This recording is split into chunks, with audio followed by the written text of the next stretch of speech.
বরকতময় স্থান ফিলিস্তিন, যেখানে অবস্থিত মুসলমানদের প্রথম কিবলা বায়তুল মুকাদ্দাস।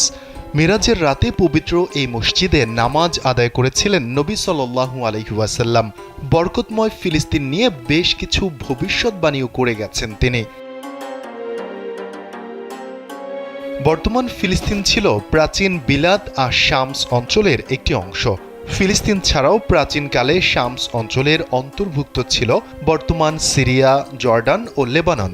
শামদেশ সম্পর্কে রাসূল সাল্লাল্লাহু আলাইহি ওয়াসাল্লামের বেশ কিছু ভবিষ্যৎবাণী রয়েছে।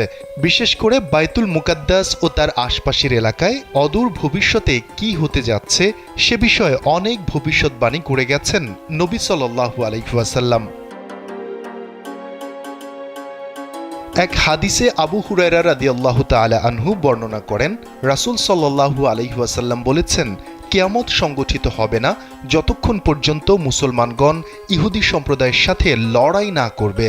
মুসলমানগণ তাদেরকে হত্যা করবে, ফলে তারা পাথর বা বৃক্ষের আড়ালে আত্মগোপন করবে। তখন পাথর বা গাছ বলবে, হে মুসলিম, হে আল্লাহর বান্দা, এই তো ইহুদি আমার পশ্চাতে, এসো তাকে হত্যা করো। কিন্তু গারকাত গাছ এ কথা বলবে না, কারণ এ হচ্ছে ইহুদিদের গাছ। বায়তুল মুকাদ্দাস তথা ফিলিস্তিনকে মহানবী সাল্লাল্লাহু আলাইহি ওয়াসাল্লাম বিজয়ীদের ভূমি হিসেবে উল্লেখ করেছেন, অর্থাৎ ইহুদিদের নির্যাতন ও হত্যাযজ্ঞ একদিন শেষ হবে। মুসলমানদের একটি দল তাদের সঙ্গে যুদ্ধ করবে এবং বিজয়ী হবে। হযরত আবু উমামা রাদিয়াল্লাহু তাআলা আনহু থেকে বর্ণিত, রাসূল সাল্লাল্লাহু আলাইহি ওয়াসাল্লাম বলেন, আমার উম্মতের একটি দল সত্যের ওপর বিজয়ী থাকবে, শত্রুর মনে পরাক্রমশালী থাকবে। দুর্ভিক্ষ ছাড়া কোনো বিরোধী পক্ষ তাদের কিছুই করতে পারবে না। আল্লাহর আদেশ তথা কিয়ামত পর্যন্ত তারা এমন থাকবে। সাহাবীরা জিজ্ঞাসা করলেন, হে আল্লাহর রাসূল, তারা কোথায় থাকবে? রাসূল সাল্লাল্লাহু আলাইহি ওয়াসাল্লাম বলেন, তারা বায়তুল মুকাদ্দাস এবং তার আশপাশে থাকবে। উম্মতের মধ্যে একদল বিশেষ শ্রেণীর লোক থাকবে যারা সত্যের পথে লড়াই করতে থাকবে। তাদের সঙ্গে আল্লাহর সাহায্য থাকবে। তারা সত্যের পক্ষের সংগ্রামকে কিয়ামত না আসা পর্যন্ত অব্যাহত রাখবে। কেউ তাদের কোনো ক্ষতিও করতে পারবে না। হাদিসের ভাষ্যমতে এ দলটি শামদেশ অঞ্চলে অবস্থানকারী হবে। মুগিরা ইবনে শুবা রাদিয়াল্লাহু তাআলা আনহু থেকে বর্ণিত, রাসূল সাল্লাল্লাহু আলাইহি ওয়াসাল্লাম বলেন, আমার উম্মতের এক দল সবসময় সত্যের ওপর বিজয়ী থাকবে। এভাবে কিয়ামত এসে যাবে আর তারা বিজয়ী থাকবে।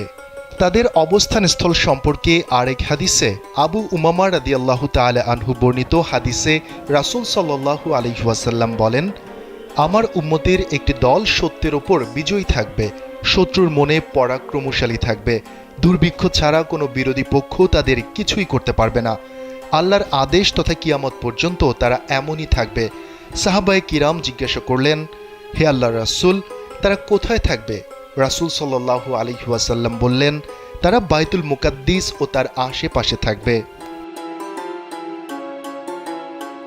শাম একসময় মুসলমানদের আশ্রয়স্থল হবে। সেখানকার দামেস্ক নগরীর পার্শ্ববর্তী গোত নগরী তাদের সেনা ছাউনি হবে। হযরত আবু দারদা রাদিয়াল্লাহু তাআলা আনহু থেকে বর্ণিত, রাসূল সাল্লাল্লাহু আলাইহি ওয়াসাল্লাম বলেন, মহাযুদ্ধের সময় মুসলিমদের ছাউনি হবে গোতা শহরে, যা দামেস্ক নগরের পাশে অবস্থিত। এটি শামের উৎকৃষ্ট শহরগুলোর একটি। অন্য বর্ণনায় রয়েছে, রাসূল সাল্লাল্লাহু আলাইহি ওয়াসাল্লাম ইরশাদ করেছেন, অচিরেই তোমরা শাম বিজয় করতে পারবে। যখন তোমাদের সেখানে বসবাসের এখতিয়ার দেয়া হবে, তোমরা দামেস্ক নগরীকে বাসস্থান বানাবে, কেননা তা যুদ্ধ পরবর্তীকালীন মুসলিমদের আশ্রয়স্থল হবে আর তাদের ছাউনি হবে সে দেশের একটি ভূমি যাকে গোতা বলা হয়। ঈসা আলাইহিস সালাম দ্বিতীয় আকাশে অবস্থান করছেন।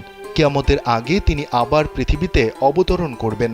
দুজন ফেরেশতার ডানায় ভর করে সিরিয়ার দামেস্ক শহরে শুভ্র মিনারের কাছে তিনি নেমে আসবেন। আবার সিরিয়ার বাবে লুদ নামক স্থানে দাজ্জালকে মেরে ফেলবেন। শফিকুল ইসলাম শান্ত, কালবেলা।